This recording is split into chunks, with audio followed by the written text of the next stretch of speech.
Hello guys, welcome to my YouTube channel GK GSM point. आप सभी का मेरे YouTube channel GK GSM point में स्वागत है। जैसा कि आप जानते हैं कि अब आने वाले एक दिन के बाद पेपर होने वाला है, यानी 14 तारीख से लेके 16 तारीख के बीच में आपके एसएससी जेई के एग्जाम होने फिक्स है। तो अब हम चलते हैं बिना टाइम को बर्बाद करते हुए आगे की ओर, ठीक है। तो दोस्तों, पहला क्वेश्चन है, किस वैज्ञानिक ने पहली बार विद्युत और चुंबकत्व के बीच के संबंध का अवलोकन किया था? ठीक है। आपके पास ऑप्शन है Ohm, Michael Faraday, Thomas Alva Edison, Hans Christian और ओस्टर्ड। ठीक है। तो इसका सही आंसर होगा फ्रेंड ऑप्शन नंबर फोर्थ, होम्स, हेंस क्रिश्चियन ओस्टर्ड। ठीक है। वैज्ञानिक ने पहली बार तो किस वैज्ञानिक ने पहली बार विद्युत और चुंबकत्व के बीच के संबंध का अवलोकन किया था? मतलब किसने चुंबक और वो जो विद्युत होता है उन दोनों के बीच में डिफरेंस को पाया था, ठीक ना। तो ये हेंस क्रिश्चियन ओस्टर्ड ने, ठीक ना। ठीक है, फिर चलते हैं अगले क्वेश्चन की ओर। अगला क्वेश्चन है, बायोचिप में क्या होता है? ठीक है। क्वेश्चन बोल रहा है बायोचिप जो होता है, एक माइक्रो चिप ही होता है, उसमें क्या होता है, ठीक ना। आरएनए होता है, डीएनए होता है, आरएनए और डीएनए दोनों होता है, या आरएनए डीएनए और प्रोटीन तीनों होता है? तो फ्रेंड, जो बायोचिप होता है उसमें तीनों चीज पाए जाते हैं, आरएनए डीएनए और प्रोटीन, ठीक है। का option number four is the correct answer. अगले क्वेश्चन की ओर चलते हैं। अगला क्वेश्चन है, असम राइफल का मुख्यालय कहाँ स्थित है? क्वेश्चन बोलता है, असम राइफल का मुख्यालय कहाँ स्थित है? और आपके पास ऑप्शन है नई दिल्ली, गुवाहाटी, शिलोंग, गंगटोक। ठीक है। तो दोस्तों, इसका सही आंसर होगा शिलोंग। ठीक है। Shillong is the correct answer. ठीक है। और हालांकि ये क्वेश्चन काफी इंपॉर्टेंट है, जो कि आपके एग्जाम में लड़ सकता है, तो ये 100% आने के चांसेस रहेंगे, ठीक ना। आप इसे देख लीजिएगा। चलते हैं अगले क्वेश्चन की ओर बिना टाइम को बर्बाद करते हुए। अगला क्वेश्चन है, भारतीय संविधान में अवशिष्ट शक्तियों के विचार को किस देश के संविधान से लिया गया है? क्वेश्चन बोल रहा है, भारतीय संविधान में अवशिष्ट शक्तियों के विचार को किस देश के संविधान से लिया गया है? और आपके पास ऑप्शन है Canada, USA, Japan, France. Friend, इसका सही आंसर होगा कनाडा। कनाडा से लिया गया है। क्या लिया गया है? भारतीय संविधान में अवशिष्ट शक्तियों के विचार को कनाडा देश से संविधान से लिया गया, कनाडा देश के संविधान से लिया गया, ठीक है। अगले क्वेश्चन को चलते हैं। अगला क्वेश्चन है, पहला दादा साहेब फाल्के पुरस्कार कब दिया गया था? बहुत इंपॉर्टेंट क्वेश्चन है फ्रेंड, इसको आप देख लीजिएगा, ये आने के चांसेस हैं इसके। क्वेश्चन नंबर 5, पहला दादा साहब फाल्के पुरस्कार कब दिया गया था? और आपके पास ऑप्शन है 1950 में, 1965 में, 1967 में, 1969 में, मतलब 1969 में। तो दोस्तों, इसका सही आंसर होगा ऑप्शन नंबर फोर्थ, 1969 में। ठीक है। ठीक है, चलते हैं अगले क्वेश्चन की ओर। अगला क्वेश्चन है, उससे पहले रिवीजन कर लेते हैं, ठीक है। रिवीजन में हम जैसे 5 क्वेश्चन पढ़ चुके हैं, और पांचों क्वेश्चन के हम एक बार रिवीजन कर लेते हैं, फिर चलते हैं नेक्स्ट क्वेश्चन की ओर। पहला क्वेश्चन क्या था, किस वैज्ञानिक ने पहली बार विद्युत और चुंबकत्व के बीच के संबंध का अवलोकन किया था? तो हैंस क्रिश्चियन ओस्टर ने, ठीक है। अगला क्वेश्चन क्या था, बायोचिप में क्या होता है? बायोचिप में क्या होता है? आरएनए, डीएनए और प्रोटीन तीनों होता है, ठीक है। असम राइफल का मुख्यालय कहाँ स्थित है? तो असम राइफल का मुख्यालय शिलोंग स्थित है, ठीक है। भारतीय संविधान में अवशिष्ट शक्तियों के विचार को किस देश के संविधान से लिया गया है? तो कनाडा के, ठीक है। और अगला क्वेश्चन है, पहला दादा साहेब फाल्के पुरस्कार कब दिया गया था? तो 1969 में पहला दादा साहेब फाल्के पुरस्कार दिया गया था। चलिए, अब चलते हैं अगले क्वेश्चन की ओर। अगला क्वेश्चन है, निम्नलिखित में से किस प्रस्ताव को राज्य भाषा द्वारा उपयोग करने की अनुमति नहीं है? निम्नलिखित में से किस प्रस्ताव को राज्य भाषा द्वारा उपयोग करने की अनुमति नहीं है? ठीक है। और आपके पास ऑप्शन है विशेषाधिकारी, ध्यानकर्षण प्रस्ताव, स्थगन प्रस्ताव और उपरोक्त में से कोई नहीं। तो इसका सही आंसर होगा फ्रेंड ऑप्शन नंबर थर्ड, स्थगन प्रस्ताव। ओके। चलिए अगले क्वेश्चन की ओर चलते हैं। अगला क्वेश्चन है, कौन सी खरीफ फसल नहीं है? आपके पास ऑप्शन है, कौन सी खरीफ फसल नहीं है? व्हीट, मैइज, ज्वार और ग्राउंड नट। तो इसका सही आंसर होगा फ्रेंड व्हीट। व्हीट जो होता है वो खरीफ फसल नहीं है, ठीक है। चलिए अगले क्वेश्चन की ओर चलते हैं। अगला क्वेश्चन है, निम्न में से, मतलब निम्नलिखित में से किस सुल्तान ने बाजार सुधार की शुरुआत की? ठीक है। और आपके पास ऑप्शन है जलाउद्दीन खिलजी, अलाउद्दीन खिलजी, मोहम्मद तुगलक, बलबन। तो इसका सही आंसर होगा अलाउद्दीन खिलजी, ठीक है। चलिए नेक्स्ट क्वेश्चन की ओर चलते हैं। अगला क्वेश्चन है, निम्नलिखित में से इस दिन को अंतर्राष्ट्रीय कैंसर नियंत्रण संघ द्वारा घोषित विशेष मतलब विश्व कैंसर दिवस के रूप में माना जाता है। मतलब क्वेश्चन बोल रहा है कि ऐसा कौन सा दिन है कि अंतर्राष्ट्रीय कैंसर कैंसर नियंत्रण संघ द्वारा, मतलब जो आपका अंतर्राष्ट्रीय कैंसर नियंत्रण संघ है उसके द्वारा घोषित है कि विश्व कैंसर दिवस इस दिन मनाया जाएगा। ठीक है, तो आपके पास ऑप्शन है 4 फरवरी, 2 फरवरी, 1 फरवरी, 3 फरवरी। ठीक है, तो इसका सही आंसर होगा 4 फरवरी। 4 फरवरी को विश्व कैंसर दिवस के रूप में मनाया जाता है। ठीक है, अगला क्वेश्चन को चलते हैं। अगला क्वेश्चन है, निम्नलिखित में से कौन सा अधिकार सामाजिक अधिकारों के तहत नहीं आता? निम्नलिखित में से कौन सा अधिकार सामाजिक अधिकारों के तहत नहीं आता?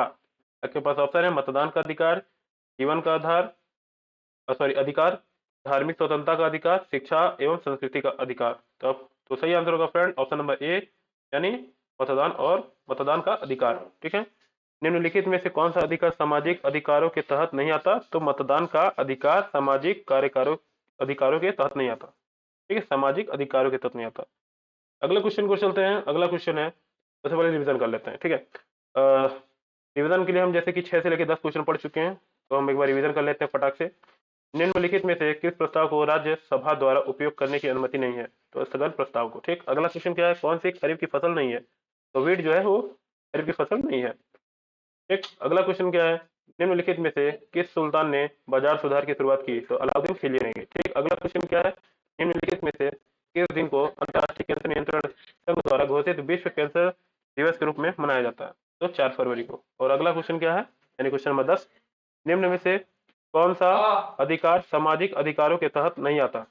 तो आपका ऑप्शन क्या है, मतदान का अधिकार। ठीक है, अगला क्वेश्चन को चलते हैं फ्रेंड। अगला क्वेश्चन है क्वेश्चन नंबर 11, निम्नलिखित में से कौन सा एशिया का सबसे बड़ा खेल संस्थान है? निम्नलिखित में से कौन सा एशिया का सबसे बड़ा खेल संस्थान है? ठीक है, आपके पास ऑप्शन है खेल विज्ञान और प्रौद्योगिकी संस्थान पुणे। अगला ऑप्शन क्या है, नेताजी सुभाष चंद्र सुभाष राष्ट्रीय खेल संस्थान पटियाला। और अगला क्वेश्चन क्या है, Inspire Institute of Sports Vijayanagar. और अगला ऑप्शन क्या है, Lakshmibai National College of Physical Education Thiruvananthapuram. तो इसका सही आंसर होगा फ्रेंड ऑप्शन नंबर सेकंड, यानी नेताजी सुभाष राष्ट्रीय खेल संस्थान पटियाला। ठीक है, क्या है पटियाला में? एशिया का सबसे बड़ा खेल संस्थान है। ठीक है, एशिया का सबसे बड़ा खेल संस्थान कहाँ है?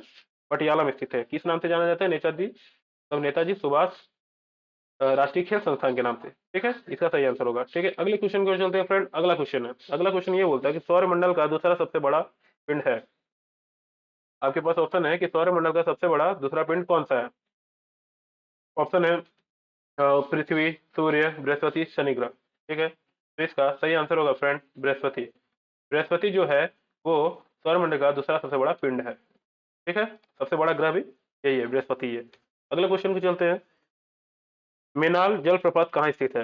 Where is Menal waterfall located? मतलब मेनाल जलप्रपात कहाँ स्थित है?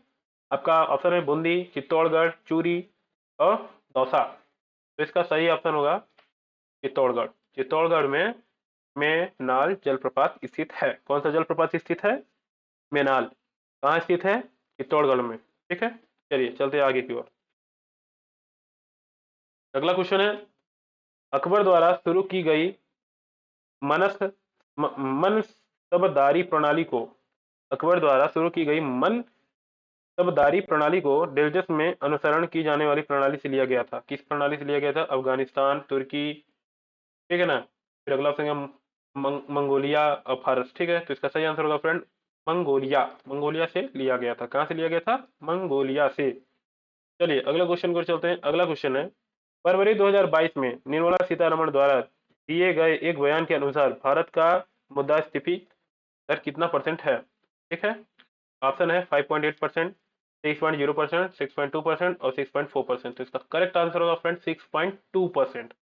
ठीक है, कितना है, कितना दर है? मतलब 6.2%। ठीक है, चलिए अगले क्वेश्चन की ओर चलते हैं। अगला क्वेश्चन है, नहीं अगला क्वेश्चन तो नहीं, 6.2% क्या है आपका? ये है मुद्रास्फीति स्फीति दर।